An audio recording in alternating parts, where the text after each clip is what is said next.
each one of you here today for this, a commemoration of Bobby Sands and his 9 comrades who died 30 years ago on hunger strike in the blocks. I'll begin proceedings by calling on Colm O'Mora to lay a wreath at Thomas Ashe's grave.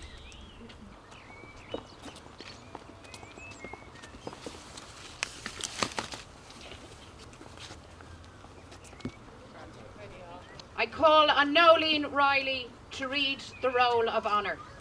46. Michael Gahan Mayo, the 3rd of June 1974.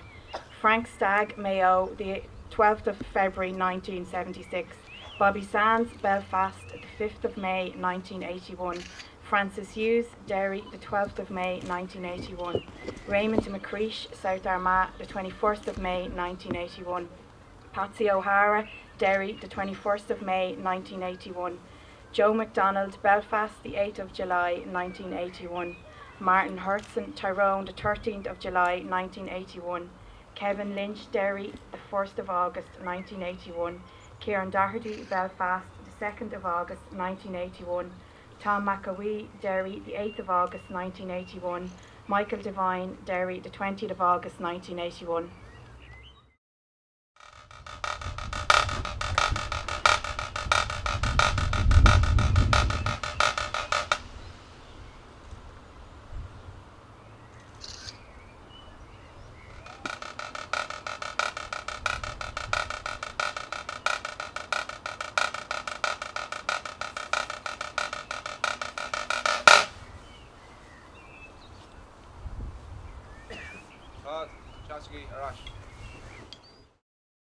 Mary Mullen will now sing Micheál McDonagh's Year of 81. Spoken the deeds that were done from the depths of the prison came a voice clear and true, and we listened with wonder, young Bobby, to you. Long years of torture, oh, long years of pain. Then your portrait we carried through the streets in the rain. You wrote words of freedom, a lark in the blue, and we vowed to march onwards, young Bobby, for you.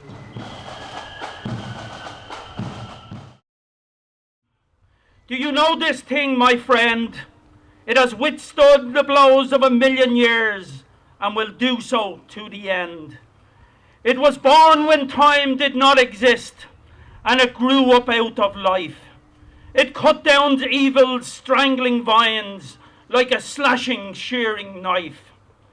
It lit fires when fires were not, and burnt the mind of man, tempering leaden hearts to steel from the time that time began. It wept by the waters of Babylon, and when all men were a loss, it screeched in writhing agony, and it hung bleeding from the cross. It died in Rome by lion and sword, and in defiant cruel array, when the deadly words was Spartacus along the Appian way. It marched with what the toilers poor, and frightened lord and king, and it was emblazoned in ere deathly stare as ere a living thing. It smiled in holy innocence before conquistadors of old, so meek and tame and unaware of the deadly power of gold. It burst forth through pitiful Paris streets and stormed the old Bastille, and marched upon the serpent's head and crushed it neath its heel. It died in blood on buffalo plains and starved by moons of rain. Its heart was buried at wounded knee, with it will come to rise again. It screeched aloud by Kerry lakes and it was knelt upon the ground, and it died in great defiance as they coldly shut it down. It is found in every light of hope. It knows no bounds nor space. It has risen in red and black and white. It is there in every race. It lies in the hearts of heroes dead. It screams in tyrants' eyes. It has reached the peak of mountains high. It comes searing across the skies. It lights the dark of this prison cell. It thunders forth its might. It is the undoubtable thought, my friend, the thought that says, I'm right.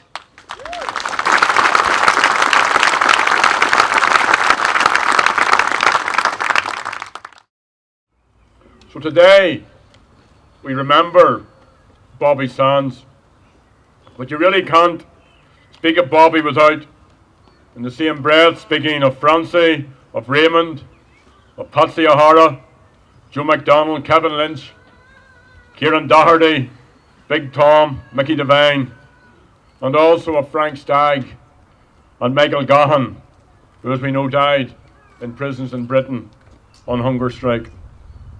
So I want to extend our solidarity to the families of these 12 hunger strikers and to the families of all of our Republican patriot dead. Bobby died 30 years ago on Tuesday, May the 5th. He came home that evening to Twinbrook, and on Thursday, May the 7th, we walked the long road, the long 3 miles from Twinbrook to the Republican plot in Milltown Cemetery in Belfast. Thousands followed the hearse. Thousands more lined the route. It was the largest funeral scene in Ireland since the funerals of Terence McSweeney and Thomas Ashe, at whose grave we stand today. Agus hannig na méil to dinny as ahan cearn den Ilion seo le más agus honor a haispian den far og poblachtach seo a bhí croga calma. Anyone from our generation who was active in that early summer of 81 would remember the weeks leading to Bobby's death and how we flocked to the wake house and then to Milltown Cemetery. The same thing happened here decades before. Thomas Ashe was president of the Irish Republican Brotherhood at the time of his death. He had been officer commanding Dublin's 2nd Battalion during the Rising. He was arrested in September 1917, and like Bobby Sands and others, Thomas Ashe, Austin Stack and other Republican prisoners rejected British efforts to criminalise them and embarked on a hunger strike on September the 20th in Mountjoy prison. He died 5 days later after being brutally force-fed. And that funeral and that man's death, that Republican's death, became a rallying call to the Republic. His body lay in state in Dublin City Hall before a funeral procession of over 30,000 marched here to Glasnevin Cemetery at the end of September 1917. So 94 years later, we gather here. Same story, same history, same bravery, same courage, same resilience, same generosity of spirit. Irish men and Irish women once again challenging the might of a British government. And it was a David and a Goliath struggle in which the Irish political establishment, to its shame, supported Thatcher's attempts to break the prisoners. He wrote, "I am dying not just to attempt to end the barbarity of the H Block or to gain the rightful recognition of a political prisoner, but primarily because what is lost here is lost for the Republic." And though the hunger strikers lost their lives, the British government lost that battle. And what sort of change are we looking for? The proclamation set it out, and Aish was alive and active in struggle, and a volunteer here in Dublin at the time that the proclamation was declared outside the GPO. The template, a republic which guarantees religious and civil liberty, equal rights and equal opportunities to all its citizens, and declares its resolve to pursue the happiness and prosperity of the whole nation and all its parts, cherishing all the children of the nation equally. Bobby Sands was inspired by those words. It's there Maradur Dessie Nuravishe Kanch and Yelga in the Mej Ascrive Bobby. Through his poems, through his songs, through his political writings, through his journalism, the promise to every citizen that they will be treated as equals, that we will be free, that we can choose who we want to represent ourselves, that we can rear and educate our children, that we can have prosperity, that we can provide for each other on the basis of equality and tolerance.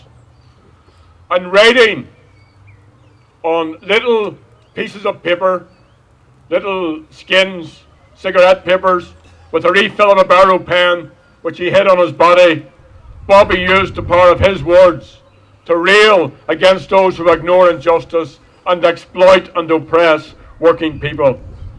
On the 11th day of his hunger strike, he wrote in his diary, and he was paraphrasing one of his heroes, James Connolly.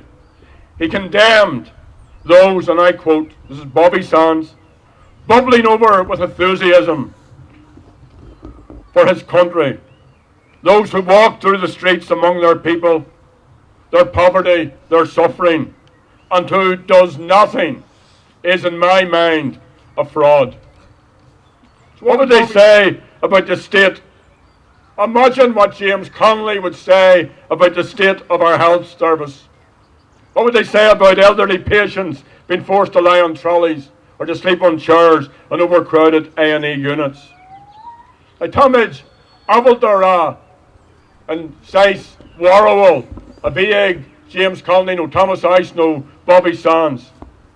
We can be sure about what they would think of the universal social charge, which will increase the number of children in this state living in poverty, or the promised introduction of a flat water charge that will force parents to choose between food on the table and paying the bill. And we know what they would think of bankers getting €3 million of pensions. We have to take our message out of graveyards like this, out of our history, and into communities, into people's homes, into where people are organised, into where people are.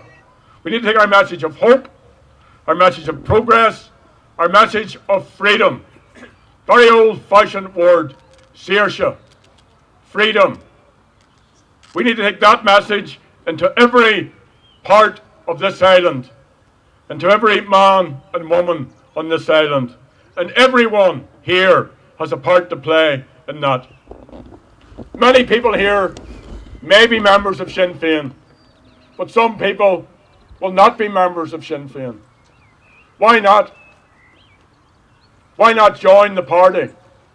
Why not build a strong Sinn Féin party in this city, of the kind that will actually bring about the republic where we are, and of that type of future which is possible if we go at it intelligently and properly. Bobby put this well: everyone, Republican or otherwise, has his own particular part to play. No part is too great or too small, and no one is too old or too young to do something. The hunger strikes of 1981 have a place in our hearts and in the annals of our history alongside Easter Week 1916. And Bobby again, writing on the last day of his prison diary, he wrote, "If they aren't able to destroy the desire for freedom, they won't break you. They won't break you because the desire for freedom is in your heart. They won't break me, because that desire for the freedom of the Irish people is in my heart. The day will come when all the people of Ireland, and there's a politics to that, folks. This isn't just wee bits of rhetoric. The day will come when all the people of Ireland will have the desire for freedom. That's an acute understanding that it's only when the people have the desire for freedom that it will be achieved. You can't win freedom for people. You can create conditions in which people will create real freedom for themselves. And then he ends, it's in Sinn, go Chappingwood, and Erie and Gallock. It's then we'll see the rising of the moon. And I just put that bit in because I was going to finish with the rhyme of time, but Dessie read it far better than I ever could. But the bit that always strikes me about the rhyme or the rhythm of time is the last stanza. It lights the dark of this prison cell. It thunders forth its might. It's the undauntable thought, my friend. That's the thought that says, I'm right. We're right. Bobby was right. Thomas Ashe was right. But being right isn't enough. We're about winning. We're about winning in our time, not in somebody else's time. I want to live and enjoy a free, united Ireland. I want the opportunity, along with the rest of you, to build a real republic. So let's go out of here. We've had a brilliant victory here in Dublin in the last elections. We have the potential, we have the ability. We need more people into our party and into our struggle. And also, it's our duty. Never was there a time in which Republican politics were more necessary. So Sinn Medj, it's always a big challenge. I was speaking in Louth at Easter and I said, part of the tradition of open-air Republican commemorations is that you speak on till it rains. So I'm about changing that tradition, and I think we've just beat the rain. And secondly, and I say this sometimes, people say, you don't know what someone who's dead would have thought about this or would have thought about that. And maybe that's true, you can't say for definite. But Bobby Sands would have been delighted at the way the Dublin hurlers beat Kilkenny last Sunday.